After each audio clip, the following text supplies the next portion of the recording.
My name is Abigail. I am 28 years old. I am an artist. I live in a small apartment in New York. I make paintings every day. It is my passion, but it does not always pay the bills. Sometimes I sell a large painting. When I sell one, I have enough money for weeks. I can buy good food like meat and vegetables. I feel rich and happy. But sometimes I do not sell anything for 2 or 3 months. Then I have very little money. I eat only simple meals. My financial life is very unstable. I love my apartment very much, but the rent is high every month. I have a big problem now. I did not pay the rent for 1 month. Then I did not pay for 2 months. Now it is the 3rd month, and the rent is still not paid. My bank account is completely empty. The 3rd month is finished, and I have no solution. The house owner, Billy, will come soon to collect the money. I do not have the money to give him right now. I feel worried all the time because of this debt. I try to hide inside my home. I do not answer the telephone. I do not want anyone to see me. One day, there was a knock on the door. My heart beat fast. I knew who it was. I opened the door slowly. It was Billy, my house owner. Billy said, "Abigail, we must talk now. It has been 3 months. I need the rent now. I cannot wait for the money anymore." I felt ashamed. I needed more time. I looked at him and said, "I know, Billy. Please listen to me. Can you give me just 1 more week? Only 7 days. I have a buyer who wants my painting. I will get the money soon." Billy did not yell. He did not look angry. He just looked tired and disappointed. He stepped inside my apartment. He did not ask for permission. He looked less like a house owner and more like a man who worried about his own problems. Billy walked very close to me. I felt hot, and my heart began to beat fast.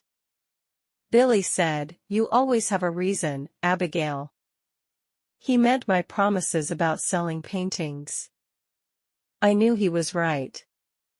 I always said, "Next week I will pay," but next week never brought the money. I should have said sorry again. I should have begged for more time, maybe 2 weeks, but I could not speak. I just looked at his face. I forgot about the 3 months of unpaid rent. I had always thought Billy was handsome. I had not been close to a man in years. I lived alone. I was very lonely. I wanted closeness. I wanted someone to look at me.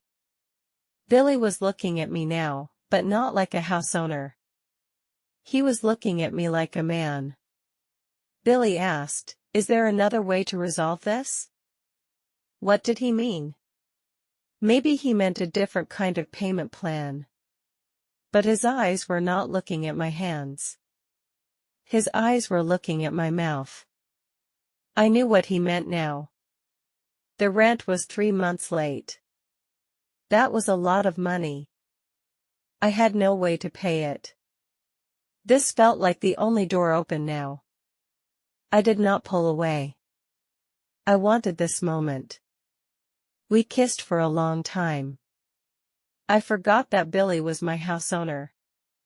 We walked quickly into the bedroom. We spent the night together. I felt safe and happy when Billy held me in his arms. The next morning, I looked at his face, but he avoided my eyes. He looked serious. He put on his shirt and trousers. Billy was getting ready to leave my apartment. Did he feel the same way I did? I worried that maybe he did not like me at all. Perhaps he only used me to solve the rent problem.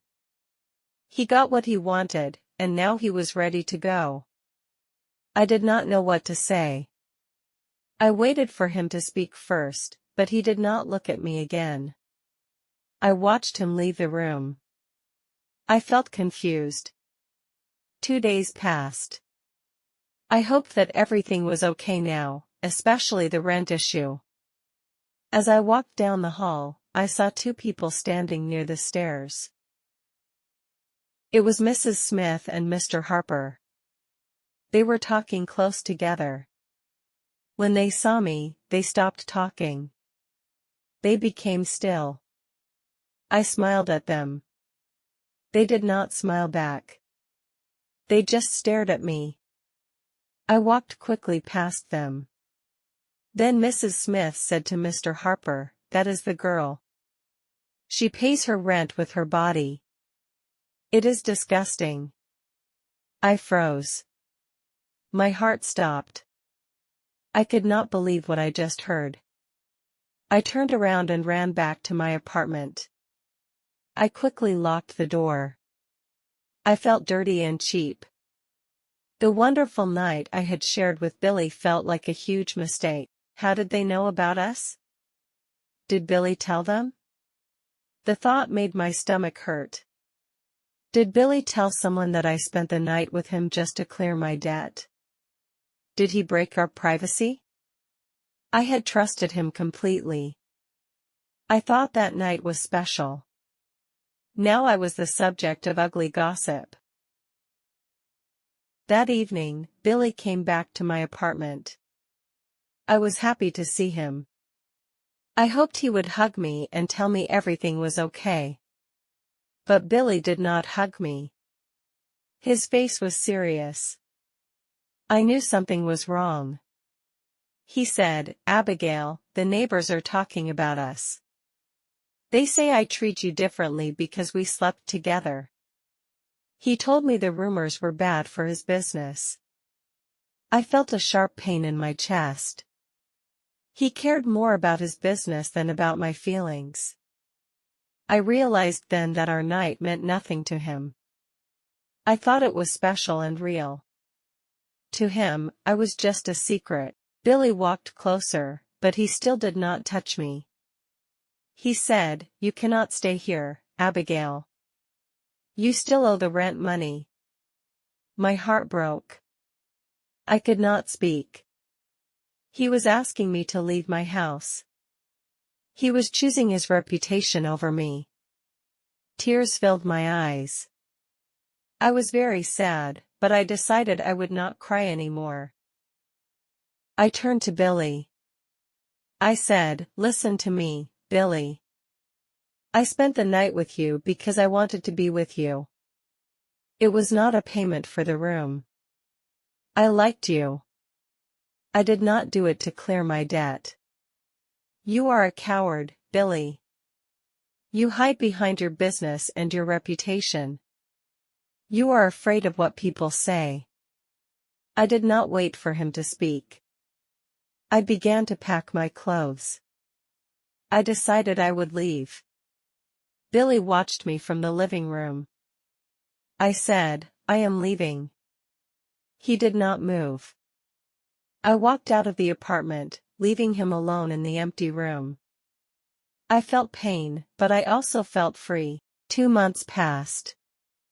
I moved to a new apartment. It is cheap, so I do not worry about money every day. I needed to pay the rent I owed Billy. I sent the money to him in the mail. I did this for myself, not for him. My dignity was much more important than the money. One afternoon, there was a knock on my door. I opened the door. It was Billy. He held the money I had sent him in his hand. He said, "Abigail, you did not have to pay this money. I told you that you needed to move out." I said, "Yes, I did have to pay." Billy said, "I know I made a mistake before. The way I treated you was wrong. I was too afraid of the neighbors and the bad rumors. Can I take you to dinner tonight? Not as your house owner." This time, I want to ask you out just as Billy. I want to talk to you. I said, you told me to leave my home because you were weak. I do not want dinner with you, Billy. Get out of here now. I closed the door quickly. I was free from the debt, the terrible gossip, and Billy. This was a happy end for me. If you liked this story, please like, comment, share, and subscribe.